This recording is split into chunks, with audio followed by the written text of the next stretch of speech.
We begin tonight with renewed calls to identify a woman who died and was discovered in the waters of Vancouver, BC. Turns out investigators believe this woman, seen in an artist's rendering, could have been from Seattle or from Portland. The department says the woman was discovered here in English Bay in September of 2022. A 911 call captured the entire thing. Hello. We are responding to Spanish Banks area. A tug just offshore has come across a 20-ish-year-old female wearing a life jacket. Possible drowning victim, but we don't know if she's dead at the scene or not.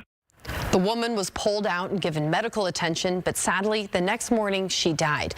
Detectives scoured the internet to see if she was reported missing, but nothing ever turned up.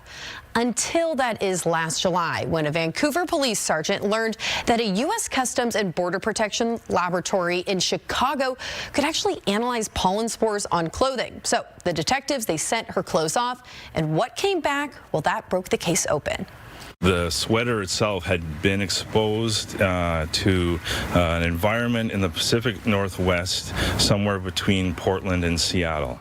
Investigators say no local pollen or fern spores were found, suggesting she may not have been in Vancouver for long. In fact, she could have been a local or a recent traveler to Seattle or Portland. Further testing also revealed the woman did not die from drowning, and investigators believed she might have experienced a medical event. Regardless, they hope this new info brings this case to a close.